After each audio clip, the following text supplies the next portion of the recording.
Everyone, welcome back to Leo classes. So इसके पहले हमने ऑलरेडी 3 चैप्टर्स डिस्कस करे हुए हैं क्लास 6 के हिस्ट्री एनसीईआरटी के, और अभी हम डिस्कस करने जा रहे हैं हमारा 5th चैप्टर जो कि है what books and burials tell us. इसके पहले हमने वो सारे एमसीक्यूज़ कवर किए हैं रिगार्डिंग नियोलिथिक, मीज़ोलिथिक, उसके बाद regarding the Harappan civilization, Dholavira, Lothal, ये सारे एमसीक्यूज़ हमने डिस्कस किए हुए हैं। इसका लिंक आपको डिस्क्रिप्शन बॉक्स में मिल जाएगा और वीडियो के एंड में भी आपको मिल जाएगा इसका लिंक। चलिए स्टार्ट करते हैं।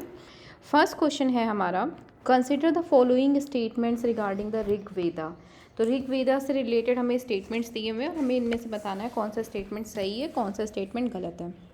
फर्स्ट स्टेटमेंट है कि ऋग्वेदा जो है ये ओल्डेस्ट वेद है। तो ये स्टेटमेंट हमारा बिल्कुल सही है कि ऋग्वेदा हमारा ओल्डेस्ट वेद है और ये हमारा एक वैदिक संस्कृत है। दूसरा स्टेटमेंट आता है कि only Indra god of warrior is mentioned in Rigveda. Rigveda में सिर्फ इंद्र जो गॉड है वो मेंशन है। और तीसरा स्टेटमेंट है few of the Vedic hymns are composed by women. दूसरे स्टेटमेंट पे आते हैं, ऋग्वेद में जब आप एनसीईआरटी पढ़ोगे तो उसमें मेंशन है कि ऋग्वेद में सिर्फ एक गॉड मेंशन नहीं है, ऋग्वेद में 3 गॉड्स मेंशन है।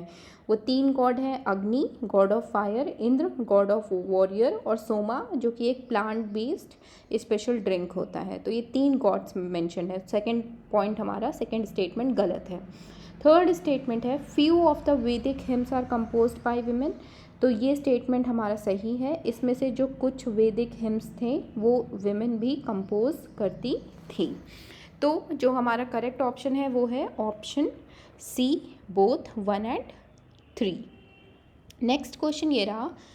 नेक्स्ट क्वेश्चन है हमारा, फिर से हमें स्टेटमेंट्स फाइंड आउट करने हैं वो सही है कि गलत है। फर्स्ट स्टेटमेंट है battle in Rigvedic period is fought only for land, पहला स्टेटमेंट। दूसरा statement regular army was maintain during this period. पहला स्टेटमेंट डिस्कस करते हैं। जो ऋग्वेदिक पीरियड में जो बैटल होती थी वो सिर्फ लैंड के लिए नहीं होती थी। सिर्फ लैंड का वो क्या करेंगे जब उनके पास बाकी सारी चीज़ें नहीं हैं, तो वो बैटल कैटल के लिए होती थी। कैटल आपके जो जानवर होते हैं वो, फिर लैंड के लिए होती थी। और कुछ लड़ाई जो देखोगे आप, वो कुछ लड़ाई ऋग्वेदिक पीरियड में पानी के लिए भी हुई है। तो याद रखिएगा, पानी के लिए और लोगों को बंधक बनाने के लिए भी लड़ाई हुई है। तो ऋग्वेदिक पीरियड में 4 चीज़ों से रिलेटेड लड़ाई हुई है। फर्स्ट प्रायोरिटी पे है कैटल जो कि पशु हो जाते हैं, सेकंड है हमारा लैंड, ठीक है, थर्ड हो जाता है हमारा पानी, और फोर्थ हो जाता है लोगों को कैप्चर करने के लिए, बंधक बनाने के लिए। नेक्स्ट स्टेटमेंट है, तो पहला स्टेटमेंट तो हमारा गलत, regular army was maintain during this period. अब इस पीरियड में क्या हुआ था कि कोई रेगुलर आर्मी मेंटेन नहीं की जाती थी। लोग असेंबली बनाई जाती थी जहाँ पे लोग मिलते थे, डिस्कशन होता था क्या सही है क्या गलत है, वो अपना लीडर चूज़ करते थे और फिर उन्हीं में वो डिसाइड करते थे कि कौन कौन लोग लड़ने जाएंगे। तो रेगुलर आर्मी यहाँ पे नहीं थी। तो दोनों ही स्टेटमेंट यहाँ पे गलत हैं। जो करेक्ट ऑप्शन है वो है option D, none of the above. Next question है related to political system during Rigvedic period. तो पहला स्टेटमेंट है कि raja had the power to collect taxes from the people. राजा के पास ये ताकत थी कि वो लोगों से टैक्स कलेक्ट कर सकता है। और दूसरा स्टेटमेंट है राजा का बेटा, अगर राजा का बेटा ऑटोमेटिक राजा बन जाएंगे अगर उनके फादर को कुछ हो जाता है। तो पहला स्टेटमेंट की बात करते हैं। ऋग्वेदिक पीरियड में 2 ग्रुप्स थे, एक थे ब्राह्मण और दूसरे थे राजा, ठीक है।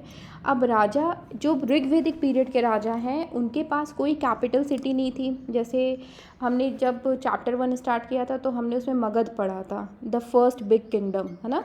तो यहाँ पे ऋग्वेदिक पीरियड में जो राजा हैं इनके पास कोई कैपिटल सिटी नहीं है, पहली चीज़। कोई राजमहल नहीं है, कोई आर्मी नहीं है, और इनके पास पावर भी नहीं थी कि ये कोई टैक्स कलेक्ट कर सकें। दूसरी चीज़, ऋग्वेदिक पीरियड में जो राजा थे उनमें ये था कि ये नहीं है कि उनके बेटे ऑटोमेटिक राजा बन जाएंगे अगर उनके फादर को कुछ हो जाता है। तो इसमें इस क्वेश्चन में हमारे दोनों ही सेंटेंस गलत हैं और इसका करेक्ट आंसर होगा none of the above, option D. Next question है, स्टेटमेंट्स हैं हमारे और फिर स्टेटमेंट्स में हमें फाइंड करना है कौन सा स्टेटमेंट सही है, कौन सा स्टेटमेंट गलत है। तो पहला स्टेटमेंट है द श्यूज were those people who did not perform sacrifice, और दूसरा स्टेटमेंट है द श्यूज were those who speak non Aryan language. तो ऋग्वेदिक पीरियड में जो स्लेव होते थे उनको दास और दासी बोला जाता था। तो दासी तो फीमेल हो गए, दास हो गए मेल, ठीक है।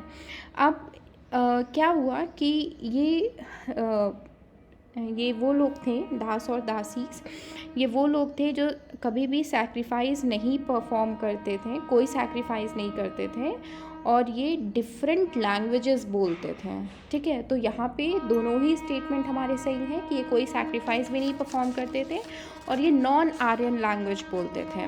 तो यहाँ पे जो करेक्ट ऑप्शन है वो है ऑप्शन सी, बोथ 1 और 2। नेक्स्ट क्वेश्चन है, नेक्स्ट क्वेश्चन हमारा रिलेटेड टू है मेगालिथिक बरियल, जो कि इस चैप्टर में मेंशन है। मेगालिथिक बरियल बहुत छोटा सा मतलब अराउंड 2 पैरा का टॉपिक दिया हुआ है, छोटा सा टॉपिक है, बट उसमें इम्पॉर्टेंट क्या क्या है वो सारे इस क्वेश्चन में मेंशन है। अब मेगालिथिक बरियल कब स्टार्ट हुआ, तो चलिए डिस्कस करते हैं। मेगालिथिक बरियल के स्टेटमेंट पहला है कि ये स्टार्ट हुआ था 3000 ईयर्स एगो। दूसरा स्टेटमेंट है this practice was restricted to Deccan area of South India. ये प्रैक्टिस सिर्फ कहाँ की गई, Deccan area of South India, ऐसा स्टेटमेंट बोल रहा है। तीसरा स्टेटमेंट ये बोल रहा है कि northern black polished ware pots पाए गए मेगालिथिक बरियल साइट में। तो चलिए डिस्कस करते हैं। फर्स्ट स्टेटमेंट जो है कि ये बोल रहा है कि मेगालिथिक बरियल्स प्रैक्टिस किए गए 3000 ईयर्स एगो। ये स्टेटमेंट हमारा बिल्कुल सही है, ये 3000 ईयर्स एगो ही प्रैक्टिस किए गए। दूसरा बोल रहा है this practice was restricted to Deccan area of South India. तो ये प्रैक्टिस सिर्फ डेक्कन एरिया साउथ इंडिया में नहीं लिमिटेड थी, ये नॉर्थ ईस्ट और कश्मीर में भी प्रैक्टिस की गई थी। तीसरा sentence, northern black polished ware pots have been found from megalithic burial sites. तो मेगालिथिक बरियल साइट से जो पॉट्स, ब्लैक वेयर जो पॉलिश्ड पॉट्स पाए गए थे वो सिर्फ ब्लैक कलर के नहीं थे, वो ब्लैक और रेड कलर के थे। तो यहाँ पे जो हमारा करेक्ट आंसर है वो है ऑप्शन ए, ओनली 1। नेक्स्ट है, consider the following statements regarding burial practice eight इनाम गाँव। इनाम गाँव एक साइट थी, ठीक है। चलिए स्टेटमेंट डिस्कस करते हैं। इनाम गाँव ये साइट कहाँ पे है, ये साइट है रिवर घोड़ पे, और यहाँ पे here burials were found within the house. तो सबसे पहले इनाम गाँव जो साइट है हमारी, ये रिवर घोड़ पे है और ये ट्रिब्यूटरी है भीमा रिवर की, ठीक है। अब यहाँ पे क्या हुआ था कि यहाँ पे जो बरियल्स पाए गए ये घर के अंदर पाए गए थे, और इसमें एक ये भी है कि एक आदमी को जब बरी किया गया था जिसके पैर जो थे वो clay jar 5 roomed clay jar के अंदर ऐसे बंद करके ऐसा उसको पाया गया था। तो अब ये दोनों ही स्टेटमेंट इनाम गाँव से रिलेटेड सही हैं कि इनाम गाँव रिवर घोड़ की साइड है और रिवर घोड़ किसकी ट्रिब्यूटरी है, भीमा रिवर की, और यहाँ पे बरियल्स जो थे वो घर के अंदर प्रैक्टिस किए गए, घर के अंदर पाए गए थे। ऑप्शन सी, बोथ 1 और 2। नेक्स्ट क्वेश्चन है, consider the following statement regarding Charak संहिता।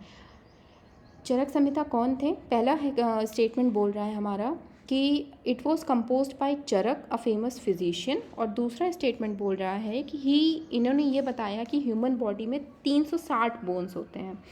अब चरक ने एक बुक लिखी थी, मेडिसिन बुक थी, उस बुक का नाम चरक संहिता था, उस बुक का ही नाम चरक संहिता है, ठीक है।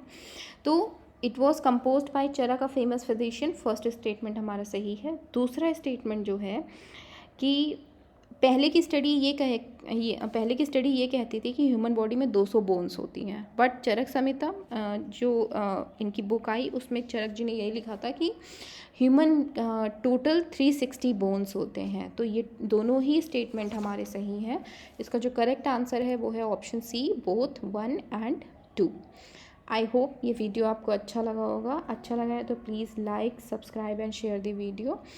एंड इसकी नेक्स्ट जो चैप्टर है उसके साथ हम जल्दी ही मिलेंगे। And thank you so much.